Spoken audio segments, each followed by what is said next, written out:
The next speaker is Mr. Sanjay Borkar. He's the CEO and co-founder for Farm ERP Smart Platform.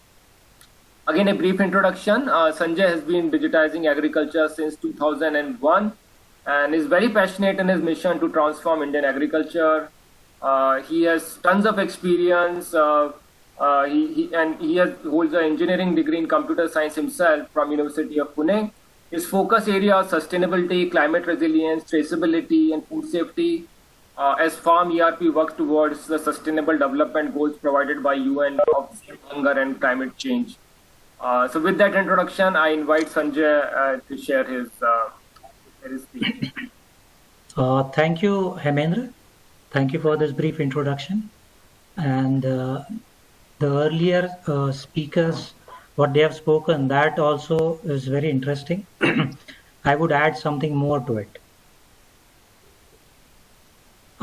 Today I'll share my story of basically collaborating with some startups as well as working with the corporates with the products and services designed by the startups. So as let me introduce about myself and my company. Like, we are a Farm ERP, which is a technology platform which is being practiced in more than 25 countries now. So the biggest land holding which we serve is some 50,000 hectares, and the lowest is less than 1 acre. We have a B2B platform, so it is a technology platform, and we are actually helping people and companies improve their profitability and productivity, typically towards agribusinesses. Now, since last 1 year, we are more focusing on climate change. So we are working on climate change. As all of you know that there have been a lot of situations, scenarios in which the climate change has affected agriculture largely, and it is actually creating many losses every day and damages to the farmers. Now, whether all these technologies like artificial intelligence, deep learning, machine learning, satellite imagery analysis, computer vision, robotics, can we use this to mitigate this climate risk? So I think we can do it to a certain extent.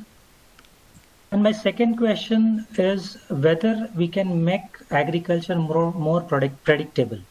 So as Mr. Kesavan has in his initial briefing said, that it is not predictable as of now. I would say with the technology, we can make it more predictable. So keeping in this mind, and with our experience of working with large fields internationally, we actually started one project which we called Uberization of smallholder agriculturists who are growing vegetables. So we identified some FPOs and farmer producer organizations and farmer producer companies, and we started working with them. They are like 0.5 acre to 2 acre of farmland, every farmer. They have formed a group or formed a company, and they have come together.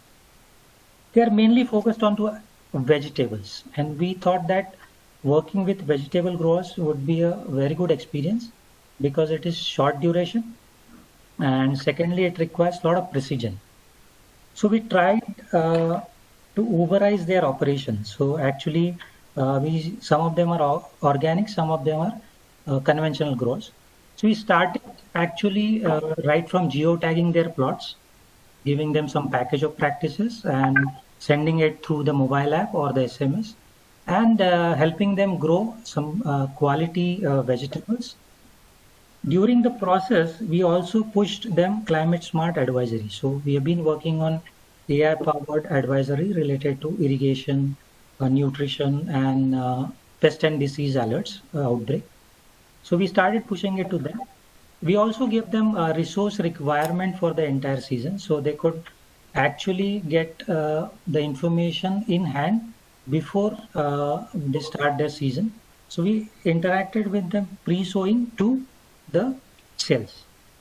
Now in the process, we actually partnered with a couple of companies who are giving us their sensors. So those are startups. So we partnered with them. We got their sensors. We partnered with one company who is actually working on automated irrigation system. We put on their device on these farms. Third, we partnered with a satellite imagery analysis company who gave us their analytics related to vegetation, moisture, biotic traces typically.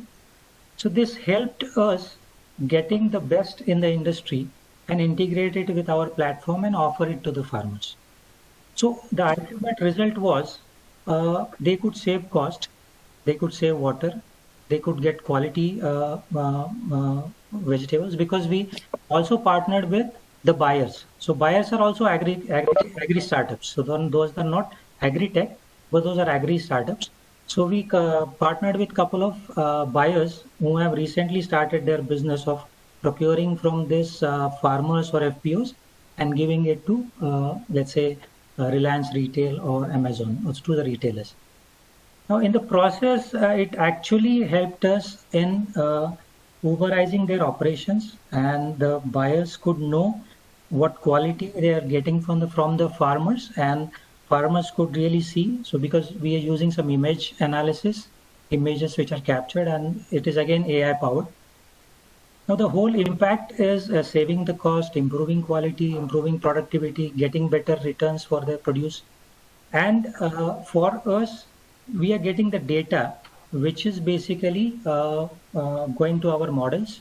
We are improving our models, and it is helping us to get the data accuracy. I think it's a regular process. It's not something which is can be done for one season. So now we are looking at scaling up this Uberization project and go to more number of farmers and collect this information.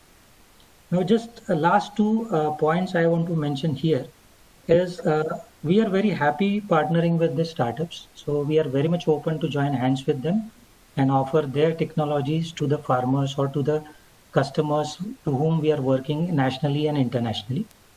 Second, we faced a couple of challenges. I think one challenge is adoption of technology, which is really tough in rural area, especially for the smallholder, because he may or may not use your mobile app. You need to have field staff there, and that is a change in the culture. It will take little time, but it will come in next 5 years or 3 years. We would see, because as the new generation is coming and they're capturing the data, they're using a lot of mobiles, so capturing data would be easier. And last point, which I want to mention, which already has been talked by the other speakers, is the data capture by the farmers. Because the accuracy of the data captured, you can have access to satellite data, you can have access to images, you can have access to drone-based data, but there are limitations. So coming out with analysis and giving them some insights, there are a lot of limitations to it. I think we still are more dependent on the manual data entry, which is very tough. And we need to find out some solution for it. As Dr. Ray said, that there's a global data, national database of farmers which are coming in place. I think that would really help. So I think I would just close my time by just saying that I think AI and these digital innovations are really a future for farming, and it's going to help a lot. We as Farm ERP are very much open to join hands with our startups, and we are exploring a lot of them on daily basis. So I think I would appeal many of them to contact us, and if we could sell and integrate their solutions with us and offer our platform, it would be really nice. Thank you very much. Thank you, Sanjay. It's so heartening to hear from you the collaborative approach and an open offer to all other startups. I think that's the way forward.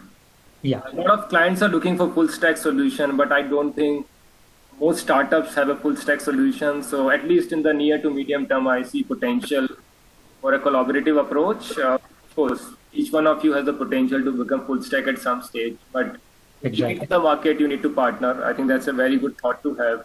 Another point, I really like your advisory on climate related issue. I think that's the need of the hour, given the challenges that we are seeing. In fact, other potential areas are climate linked risk assessment models, climate linked financing, which hasn't picked up as much in India, but I think that's another area which a lot of banks and financial institutions are thinking about. So could be business opportunities for you there. So thanks very much, Sanjay. Thank you. My pleasure. Thank you. I would like to give a big thank you to all the 30 speakers who joined us for the 2 days of the virtual international conference. I would like to thank you, the session chairman and the moderators. There were around 750 delegates who logged in and heard all the panelists. So that is a huge number. With these words, a very, very thank you to everyone. Priya, I hope you were able to take the photograph. Yes, ma'am. Thank you so much. Thank you, everyone. Thank you, delegates and the speakers and the actors. Thank you so much. Thank you. Thank you. Bye. Thank you.